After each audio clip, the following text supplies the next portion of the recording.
Thank you very much for coming. As it's about 4 o'clock, I'll get us underway. As you may know, this is the keynote talk for this Historians of the 20th Century United States Symposium that we've been having today on, I believe it's Food, Health and Welfare in US History. I should probably get the title right on this. But I'd like to thank today especially ILAS, so the Institute for Liberal Arts and Sciences, at Keele, the British Association for American Studies, and Keele's David Bruce Center for American Studies for making the event possible. And now to actually welcome the speaker. It gives me a great pleasure to welcome Dr. Nina Mukherjee today. She's a senior researcher at the University of Leipzig, and she was formerly at the University of Erfurt. She did her PhD, which she finished in 2014 at Erfurt, on juvenile delinquency in the mid-20th century US. And now she'll be speaking to us today about her new project, or related to her new project at least, about the career of the calorie. So this being a history of eating and measuring in the USA between the mid-19th and 20th centuries.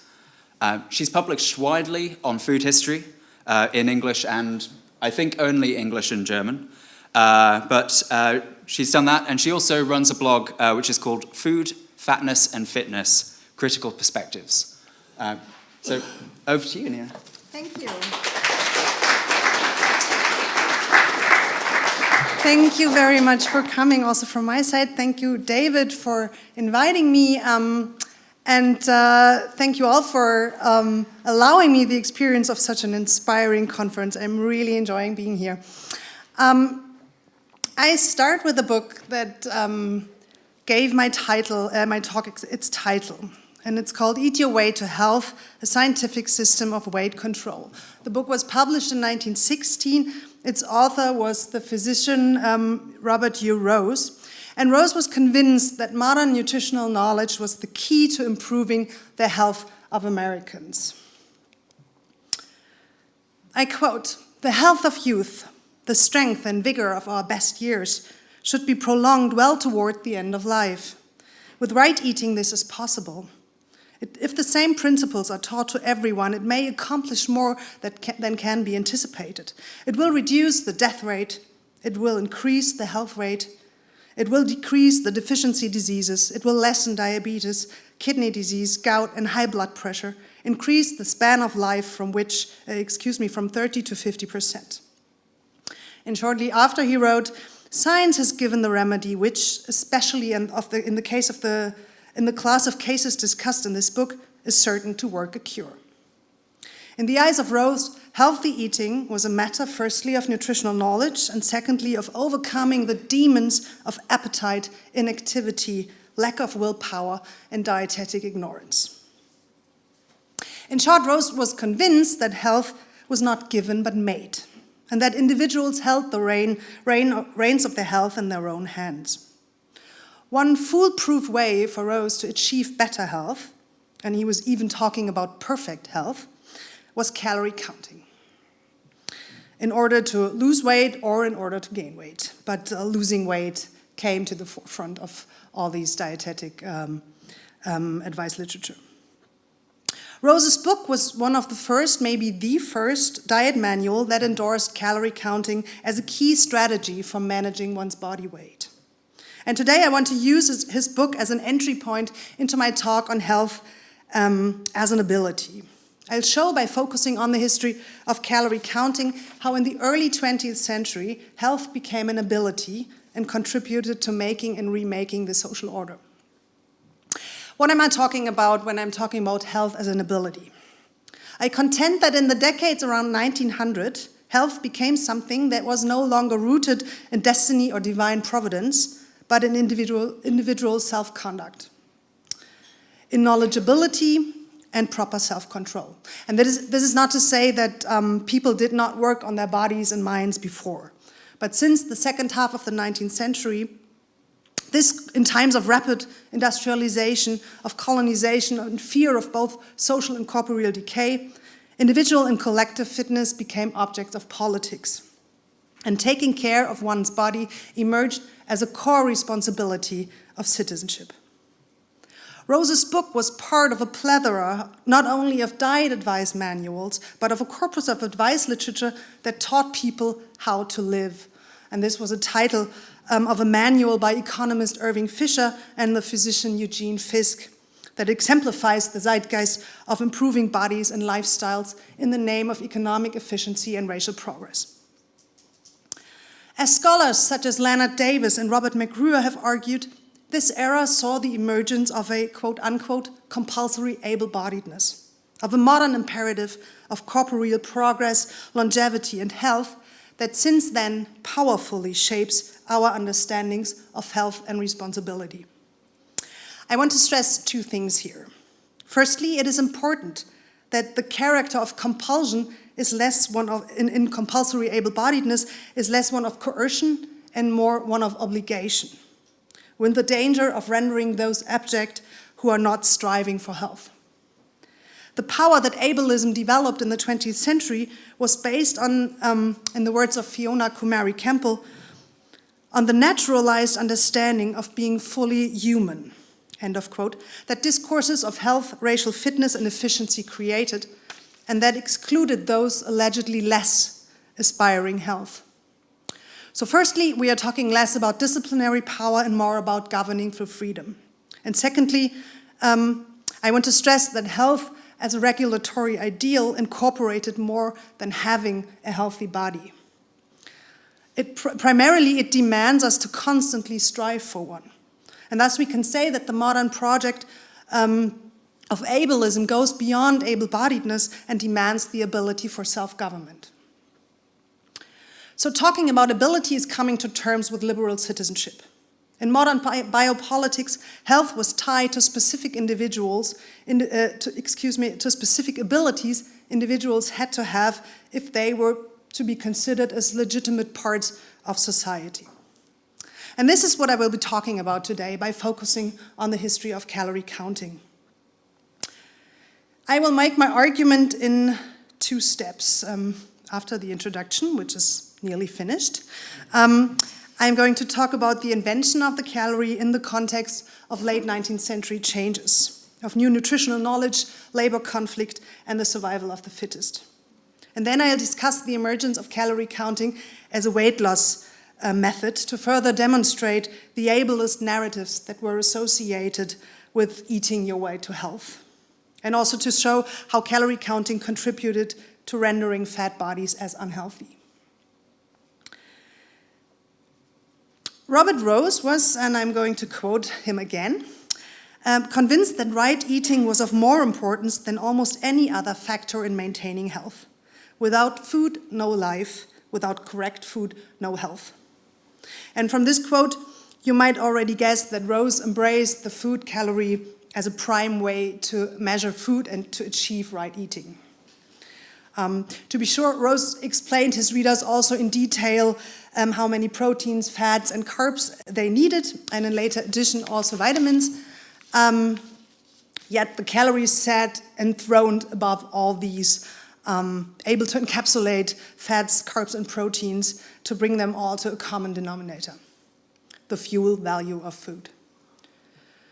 Rose explained how many calories people of different heights and occupations needed to maintain their weight and perform their work.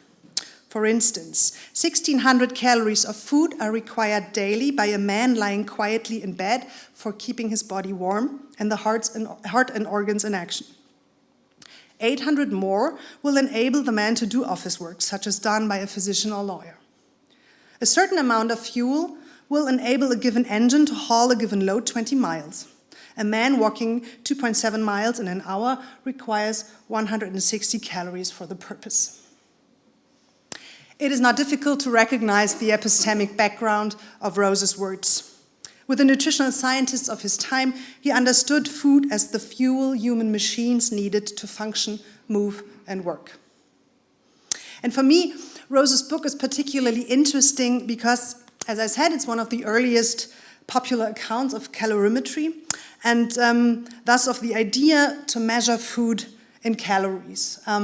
This idea was not really new, but had been pretty much confined to expert discourses until the late 19 teens. I will now talk more about the invention of the calorie and the first sites of its application, so to say, because it shows in a remarkable way how the calorie was from the beginning part of a politics of responsibility and ability. As I said, the calorie was the result of the thermodynamic decision to understand food as heat energy.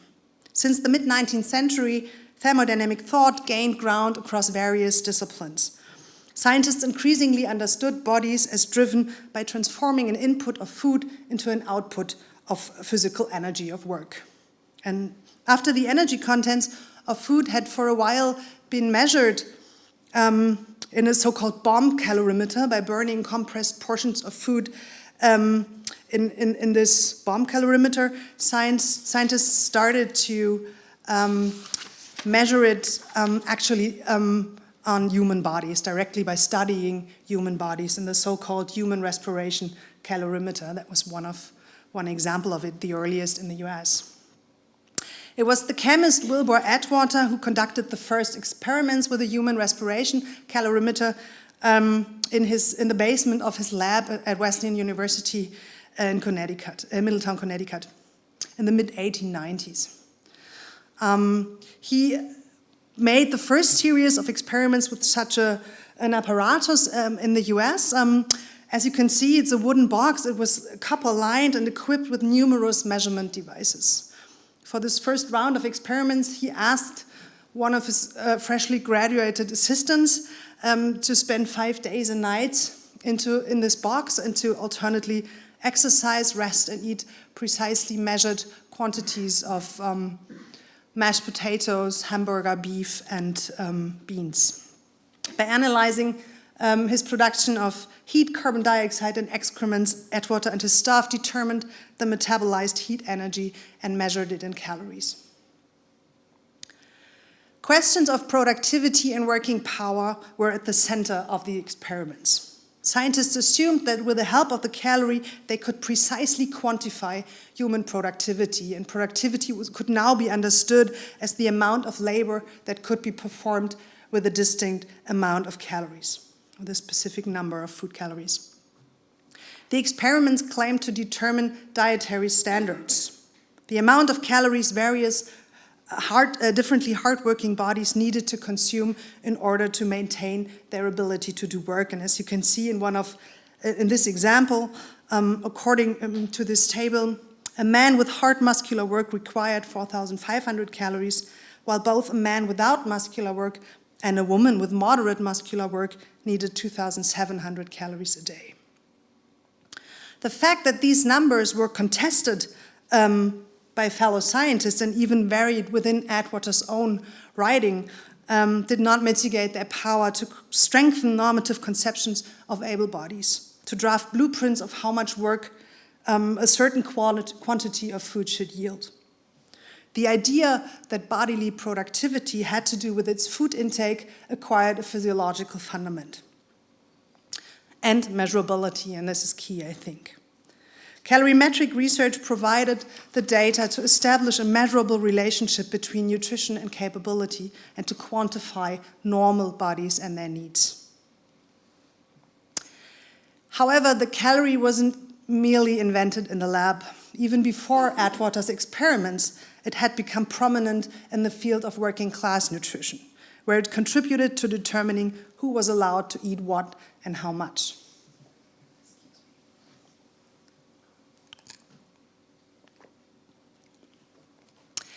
Since the 1860s, industrial capitalism and a rising wave of labor unrest had brought issues of hunger and working-class poverty onto the public agenda. And industrialists, labor activists, and reformers argued about how to resolve these issues. In this context, the calorie entered the stage as a scientific answer to social struggles and an allegedly straightforward measurement of working-class dietary needs and costs. And Atwater's work was deeply embedded into these debates. He directly intervened into it with his concept of the pecuniary economy of food. This approach translated calorie value into monetary value with the intention of optimizing costs and consumption.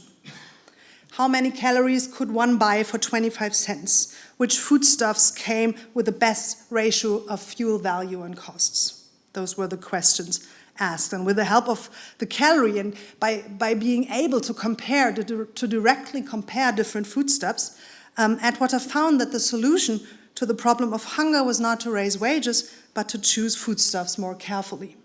By substituting green veggies with oatmeal, for instance, as he suggested several times, workers could meet their calorie needs in a much cheaper way and thus keep within their budgets.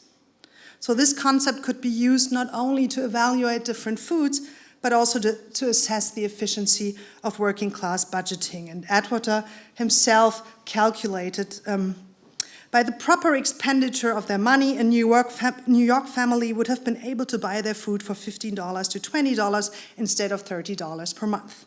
And such calculations pervaded welfare policies throughout the 20th century again and again, and also the 21st. With these interventions, the Calorie helped to locate the responsibility for hunger and undernourishment in the families, not in low wages. Here, the Calorie allowed wage dumping, so to say. Avoiding hunger and undernourishment became a question of the right choice of foods. Eating one's way to health seemed still possible, also on a low budget, and was connected to the abilities of working class families. And maybe it's needless to say that these notions reintroduced the discourse of deserving versus undeserving poor that we have just talked about a lot in the last panel of our conference. In these early decades of calorie counting, nobody was talking about weight loss. With Robert Rose's manual and numerous manuals that followed, this changed. Calorie counting became a popular weight loss method. I think it's striking that this took about 3 decades, because that's all people are associating with calorie counting today. But one reason for this is that up to the late 19th century, body fat was not a problem in the sense that an increasing number of people would have worried about it. Until then, fatness was no recurring issue in popular magazines, and even if it was, it rather figured as a symbol of prosperity and health. And in the late 19th century, this changed. That is, the white middle class became convinced that fatness was a sign of laziness and disease and something people had to get rid of or prevent in the first place. There are different elements of this change, different reasons or catalysts, and before I return to the history of the calorie, I want to talk more about these, as I think they are absolutely crucial for the emergence of health as an ability. First of all, Enlightenment ideals of autonomy and self-determination were increasingly tied to a distinct physique. Rose's understanding of health as, quote unquote, perfectly easy to attain and a matter of individual self-discipline dovetailed with similar proclamations of autonomy and self-improvement that were absolutely typical for dietary advice manuals of the era. Of course, then such proclamations of freedom and self-determinations were not entirely new. In fact, they had been constitutive for the United States as the first nation founded upon the principles of enlightenment, upon independent citizens pursuing happiness, upon governing through freedom. In the new republic, exercising control over one's life was not only considered a right, if only for white wealthy men, but also an obligation, if individuals as well as the republic were to prosper. Historian Kim Nielsen thus stresses, I quote, "US democracy is founded on the premise that citizens are capable," end of quote, that they are independent and able to exercise their rights and privileges. So these ideals weren't new.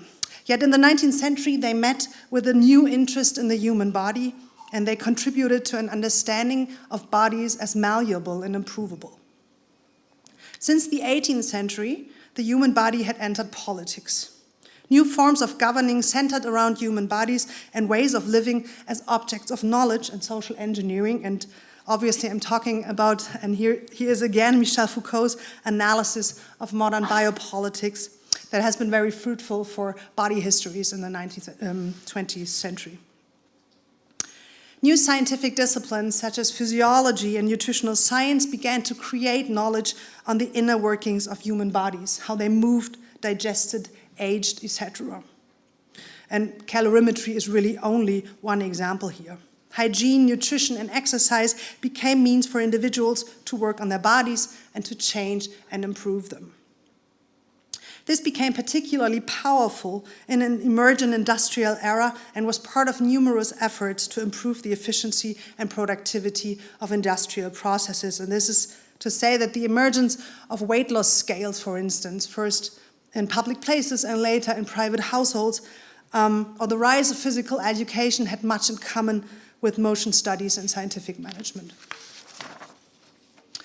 And on a side note, because it's really, I think, a striking example of the modern turn to bodies and bodily malleability, Jürgen Marczukát has recently shown how the meaning of the term fitness changed in the course of the 18th and 19th century. So initially, in the 18th century, fitness had denoted a rather fixed and static state in the sense of to fit into something or to be suitable, to be of proper size, proper type. When fitness towards the end of the 19th century had taken on roughly the meaning it has today, it carried less reference to Henry Fielding's eternal fitness of things and more to the survival of the fittest and constant bodily improvement. So, thus Robert Rose had his finger on the pulse of what many Americans were feeling as well as fearing when he stressed the importance of proper eating and the dangers of overeating. I quote him again. History has shown that luxury and ease have their disadvantages. One is the ill health which accompanies dietetic license. When man is once trained to eat more carefully and to follow other established laws of health, he will lessen the physical deterioration of the race. If while observing correct principles of diet and hygiene, moral and mental laws are learned and followed, the downfall of nations will be prevented. Rose's words echoed a contemporarily very dense critique of modernity that centered around an allegedly physical and mental degeneration of white Americans, who seem to have slipped into crisis just at that moment when the survival of the fittest became a dominant paradigm. Modern society, it seemed, had softened the bodies and minds of American men, and contemporaries found evidence in the emergence of neurasthenia, a disease where the nervous systems of the most delicate people were said to be overburdened by modern life. Particularly after the closing of the frontier, the strenuous life of conquest seemed to have given way to sedentary lives and white-collar jobs. Against the background of these fears, fat white male bodies became the embodiment of effeminacy and racial as well as national decay of weak muscles and lacking self-discipline. In 1899, a newspaper article on Americans getting fat quoted the owner of a lunch place in New York City with the words, well, he complained that people were now having for lunch rather cornstarch pudding and milk instead of beefsteak, and that they would move less. I quote, "There are innumerable labor-saving devices in factories and homes that conserve muscle. Instead of lifting weight..." No, sorry, I don't have this quote. "There are innumerable labor-saving devices in factories and homes that conserve muscle. Instead of lifting weights or pumping, men turn on an electric switch." Many historians have already shown how this modern fear of effeminacy fueled colonial conquest as well as fitness crazes and reform. And it was no less productive in food reform. The progressive era saw numerous attempts to improve the eating habits of different groups of the American population in the name of health, economic efficiency, and racial progress. Being it Fletcherizing, that was thorough mastication, so you needed to chew every piece for 7 minutes, depending on what you were eating, but that was like the average. So Fletcherizing, vegetarianism, fasting, or calorie counting.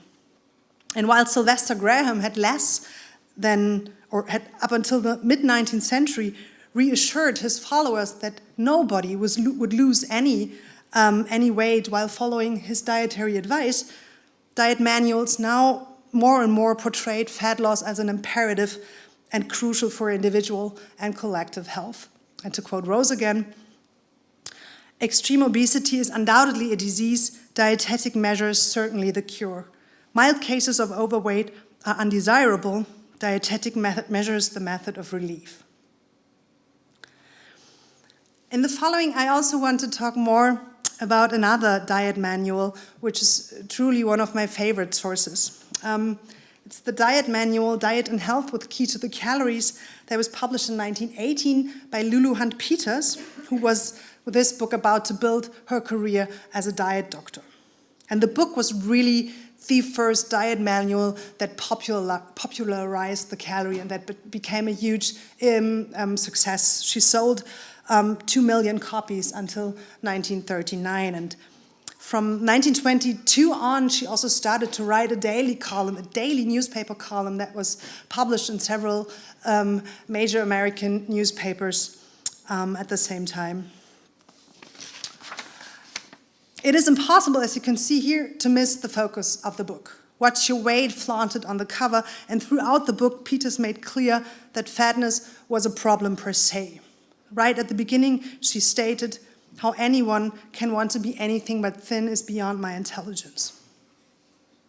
And with this, I'm coming to the second big part of my talk about calorie counting as a weight loss method for responsible selves.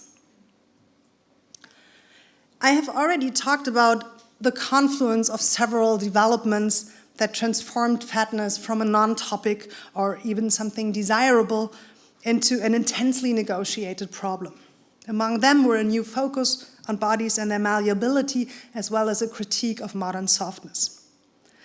Absolutely crucial to this development, I will argue now, was the invention of the calorie and the calorie's promise that energy intake and body weight could be precisely measured and controlled. It contributed not only to making fat bad, but it did more. By suggesting that body weight was the direct result of calorie intake and an expression of an individual's bodily and mental health, it contributed to turning health into an ability, into something rooted in the knowledgeability and self-discipline of individuals.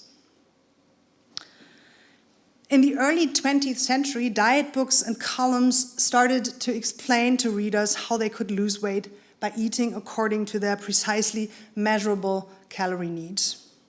Although these texts referred to varying dietary standards, the effect of such quantifications was immense. They objectified what was beforehand regarded as an issue of individual need, appetite, or character. In this regard, Peters' book was more precise than Rose's. She provided her readers not only with calorie tables, as did Rose, but also with formulae to calculate their individual calorie needs and ideal weight. And her most important message was that everyone could and should control their weight by calorie counting. And she also could exactly tell her readers how much they would gain when eating too much. And vice versa. So to save 1,000 calories, she calculated for them would result in a weight loss, 1,000 calories daily, would result in a weight loss of 8 pounds a month and 96 pounds a year. And she wrote, "These pounds you can absolutely lose by having a knowledge of food values, of calories, and regulating your intake accordingly." What the calorie did was creating an allegedly direct and precisely measurable link between eating and body shape, one that had before been neither common sense nor measurable. Thereby, it placed the responsibility for one's body in the hands of the individual. In a chapter entitled "Obesity, Criminal Negligence," Rose stated bluntly, "The causes of obesity are laziness, self-indulgence, lack of willpower, and ignorance." And he continued to argue that no one would explain the fatness of a dog or horse by saying, "Oh, he was meant to be fat, eating has nothing to do with it, I can't reduce his weight." No such statement as "I can't reduce my weight" will bear the light of science. You can if you will, providing you learn how. For these authors, as for many contemporaries, it became obvious that fat people lacked the knowledge or ability to conduct themselves properly. Peters herself reasoned in one of her columns that fatness until then had been obstructive but not really a disgrace. That was the title of one of her columns, Fatness a Disgrace. Why? Because until then there had not been enough dietetic knowledge for people to follow, but now this has changed. But now she contended calorie counting had made fatness truly quote-unquote disgraceful, because with the new knowledge about food and bodies, everybody could know and do better. And this is key for the calorie making fat bad and turning for health emerging as an ability. By making bodies and fat measurable and thus something to work on, the calorie contributed to an understanding of fatness as a sign of people not doing just that. Against the backdrop of calorimetric knowledge, fat bodies were now increasingly regarded as a result of unrestrained food intake. And Peters contended, and that was actually the take-home message of her book, of her 1918 book, that fatness was proof of people, quote-unquote, hoarding food in their bodies. So the book was published in 1918, and at that time this was a pretty powerful claim. Peters claimed fat people would hoard food that was desperately needed elsewhere for soldiers and hungry civilians at the front in Europe. In this context, Peters framed fatness explicitly as unpatriotic. And years later, when the war was no longer a satisfactory framework for fat shaming, health played a more important role. Then Peters asked her readers to pledge publicly that they would, quote unquote, do their part for the improvement of the health of the nation. So she asked them, she had this blank of a pledge printed in her column and asked people to sign it and to either display it publicly or to send it to her so that they would be ashamed to fail in their endeavor. And here it's interesting, I think, that Peters claimed overweight to be a health problem, but she located the problem in the behavior of overeating. Diseases such as diabetes were, she argued, not a direct consequence of being fat, but of excessive eating that would also result in overweight. For Peters, the pivotal point of rendering fat problematic was the self-discipline of individuals, not fat bodies per se, but an unhealthy behavior leading to fat. And this behavior was rendered a problem in itself. As Luluhan Peters stressed throughout her publications, nobody in his or her right mind would want to be fat. Rose put it a little differently. For him, fatness was a disease, and one that even overshadowed others for which individuals weren't responsible. I quote, "Pneumonia might be early fatal in a patient with fatty heart, but fatty heart occurring alone is easily cured, and pneumonia by itself less dangerous. Again, a man with such a heart may suddenly find that he requires an operation for appendicitis. The surgeon cannot be blamed if after the operation the trite announcement is made, operation successful, but the patient died. There is no question as to the choice of alternatives between dietetic license with extremely bad health on the one hand and moderation in eating with good health on the other. Diseases that were considered rather bad, that is the end of the quote. So diseases that were considered rather bad luck were from this perspective made worse through something entirely preventable. Health became a marker that exceeded bodies and was associated with the right mindset, with the right choices made. While in this way, fat bodies became signs of imbalance, of individual failure and the inability for self-government, calorie counting could demonstrate the opposite. It became a means to claim social status through its connection with knowledge and self-discipline and judgment, which were all considered crucial abilities of citizens of Enlightenment liberalism.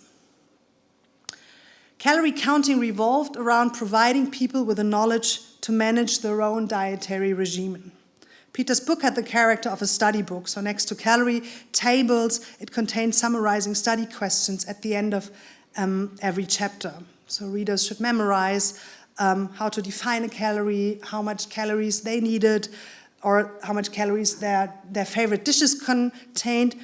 But also they were encouraged to track daily how much they had become above or below their calorie needs. So there were also these forms to fill in at the end of the book.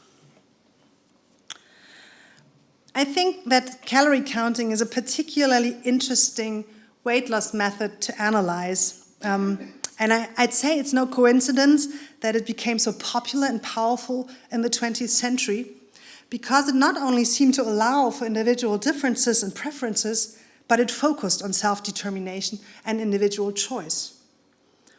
As Rose emphasized, I'm sorry, I don't have this quote either. The more familiar one becomes with food, the more readily he can manage his own dietary, shifting from one article to another, eating neither too much nor too little, supplying what he needs, no more, no less. And for Peters too, calorie counting was the dietary method of the day, precisely because it allowed dieters to make their own choices. So she distinguished calorie counting from negative diets that had been based on prohibition, and raved that calorie counting would allow people to eat basically everything, quote unquote, candy, pie, cake, fat meat, butter, cream. I quote again, "Eat what you like and grow thin. Yes, follow me. I know it will be an exertion, but you must persist and go through with it. So begin now. It is the price of liberty." And this is such a cool quote, I think. This pointed phrase reveals a central discursive intervention of the calorie. This freedom to choose was closely connected to the ability of the individual to use this liberty properly. Voluntary sacrifice and self-governance mark calorie counting as a liberal practice only suitable for self-reliant individuals who could afford to eat less and who had the necessary abilities for dieting. And at this point, I want to stress again that calorie counting was obviously a middle-class practice. Not only because one needed to be able to afford eating less, eating according to calories and not to hunger, but also because fatness was considered to be a middle-class malaise, a problem of those upwardly mobile. In this context, calorie counting could demonstrate that one had the abilities for maneuvering oneself through the dangers of modern consumer society. This is apparent in numerous letters Peters received that are, again, a very great source. Peters had conceptualized the column explicitly as an interactive forum, and she reprinted, unfortunately her records are destroyed, but she reprinted hundreds of letters in this column, including her replies. And in many of these letters, people boasted with their acquired knowledge and their capability for disciplined calorie counting. For instance, a woman reporting that she had lost 20 pounds through calorie counting, she wrote, "I have dieted dozens of times, but never dieted intelligently before. I used to use enough calories in my tea, coffee, and butter to keep my family sustained. 7 or 8 chocolate creams a day surely couldn't hurt me. My 1,000 to 1,200 C per day satisfy me now perfectly." And another one, and this is actually one of my favorite quotes, a 17-year-old stenographer, she wrote that she had lost 25% by disciplined calorie counting, and she continued, "I've trained myself so that I can pass a window full of the most beautifully tinted, indigestible French pastry without more than a tiny sigh." The letters performed the ability of voluntary sacrifice, the ability to choose right in the face of abundance. What is important here is that the ostentatious calorie counting alone could offer an opportunity to claim status.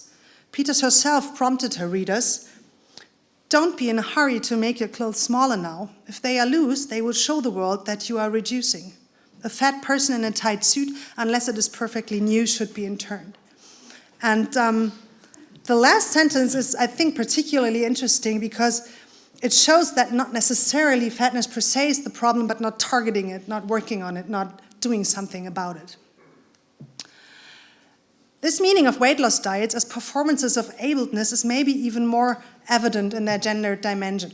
Katharina Fester has brilliantly written about this in an article in the Journal of Social History about the nexus of weight loss diets and citizenship at the end of the 19th century. And she argues that early weight loss diets until about 1890, 1900 were exclusively directed towards men, because only they seemed to have the abilities necessary for the necessary self-discipline for dieting. And women were encouraged to stay plump. They were even denied sort of the right for weight loss dieting, because they would endanger their beauty and fertility, and were not able to do it. So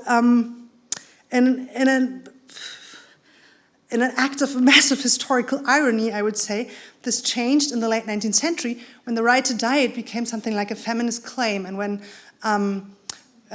women, for instance, suffragist Elizabeth Cady Stanton, white women, linked their weight loss dieting to demands for political participation, by claiming that they were able to exercise the necessary self-discipline to have control over their bodies, and should thus be also legitimate, should thus also be able for political participation, and should thus have the vote, for instance. Probably a similar dynamic was at play when numerous women wrote to Peters detailing their successful weight loss stories and thanking her for their great, quote-unquote, service to humanity. And one of them wrote, "I am proud that you belong to my sex. Women evidently is not the weaker sex in a mental way." The discursive power of health as a personal responsibility becomes even more evident when we look at criticism of the calorie. While it became popular, while calorie counting became popular, it also faced heavy criticism, and interestingly, with the same logic that calorie counting conveyed. Contemporaries criticized calorie counting for endangering the desired self-determination of Americans, for privileging abstract principles instead of individual choices. For instance, the essayist Thomas Masson published a piece in the Ladies' Home Journal in November 1917. He criticized nutritional experiments and tables and all, like these works Atwater did, as artificial and abstract, and referred to the ancient Greeks. And I quote, "In those days, the stomach had never heard of a calorie. It had never been operated upon. It was just a plain gastric non-entity. If we should have the courage to eat and drink what we please, we should all become so healthy." This criticism of science, of scientific knowledge as the opposite of an authentic individualism, questioned whether people should be guided by external scientific expertise, or if individual preferences such as taste and tradition weren't worthier and healthier guideposts. Such statements echoed a view that had accompanied the dissemination of nutritional knowledge for decades, a criticism of a quote-unquote narrow scientific view that would neglect people's appetite, their tastes and tradition, and they would judge food only by its nutritional value, and would thus bring a rather artificial understanding of health that was not rooted in individuals and their self-government, but in external advice. It is noteworthy that Masson didn't refer to an alleged authenticity of savages here, as it was the case in many concurrent racist criticisms of modernity. Instead, he referred to an idea of an ancient civilization that was cultivating the care of the self. Here, the critique of scientific expertise echoes a recurring debate about the relationship of individuals and society. It challenged the legitimacy of external interventions into people's self-conduct by experts and the government, and thus it targeted progressive era interventions into what people chose to put in their mouths. The critique of calories and nutritional expertise was a site for talk about self-reliance and about what made a proper, manly, white citizen. A short story published in the Ladies' Home Journal a few years later ridiculed one of its protagonists, an especially efficient man, and that was also the title of the story, The Efficient Man, who was constantly considering the calorie content of his food and the most efficient way to do things. The character was contrasted by another man, sloppier, but who eventually proved to be manlier because he had kept a level head in times of crisis in a fire at the country club, while the efficient man had panicked and proven useless when there was no expert telling him what to do. Here, living according to the rules of health and efficiency was portrayed as impractical and unmanly. Man's self-determination seemed at stake when they were relying too much on external expertise. These accounts, I think it's really interesting that these accounts might have challenged the nutritional authority of the calorie or of calorie counting, but they reinforced an understanding of health as a responsibility of self-determined citizens, able to gain nutritional knowledge and to make proper choices, and sometimes also choosing not to follow dietary fads, but trust their own judgment. And I'm coming to the conclusion of my talk, and first I want to give a very brief summary. The history of the calorie shows how health became an ability in early 20th century America, an ability that required not only to have and strive for a healthy and fit, productive body, but also that addressed the minds of individuals, their willingness and capability to acquire knowledge about eating right, their judgment as well as their ability for self-discipline. By making food and bodies allegedly precisely measurable, the calorie contributed to shifting the responsibility for nourishment, health, and body weight to individuals. And this was the case in the field of working class nutrition as well as in weight loss dieting. In both cases, the calorie emerged as a technique to assess the ability of eating right, although, of course, under very different conditions. In the latter case, the calorie contributed to making fatness problematic and unhealthy in the first place by turning it into a sign of the inability of individuals to, eat according to modern nutritional knowledge. Vice versa, a slim or slimming body in calorie counting could turn into an expression of a healthy self, willing and capable of striving for a healthy body. More pointedly, health emerged as self-determination and was increasingly tied to a body considered fit and independent. And in this regard, disability studies scholars have emphasized this. Health became less something that people were fortunate to have, a privilege or a right, and more something they were responsible for and had to work for. And this tendency, I think it is safe to say, even increased in the course of the 20th century with some ups and downs. Today, health still, or again, and even more, signifies successful self-government. Or vice versa, illness is considered as a consequence of a wrong lifestyle, of the unwillingness or incapability to live a healthy life. This has been prominently taken up already in the 1970s when Susan Sontag, in her essays on illness as a metaphor, critically engaged with understandings of cancer as a result of certain psychological traits of, so to say, a wrong attitude. Contemporary narratives and practices of fat shaming rely on the understanding of fat bodies as results of unhealthy decisions. And conversely, slimness per se is often equated with success and proper self-management. And I think it's very telling that a considerable part of the contemporary fat acceptance movement emphasizes that fat bodies are or can be healthy, the health at every size movement that makes this as their central claim. Being considered healthy is an important part of being recognized as a proper citizen. And I want to end with a contemporary example, not to suggest that there is a direct line between 1922 and today, but in order to show how the governmental logic of health as an ability still shapes account of eating right and maybe even survives the pervasive calorie. Last year in May, the lifestyle magazine of The Economist, and you can imagine that I was really happy about this, 1843 is the name of the magazine, diagnosed the death of the calorie. In the cover story, writer Peter Wilson came to terms with newer nutritional research. And he referred to many arguments against calorie counting that you might be familiar with. Calorie counting was useless, Wilson contended, because it did not consider individual differences. Not all calories were equal, calorie labels were oftentimes incorrect, bodies digested food differently, etc. After a 14-page deconstruction of calorie counting, the author was described with these words.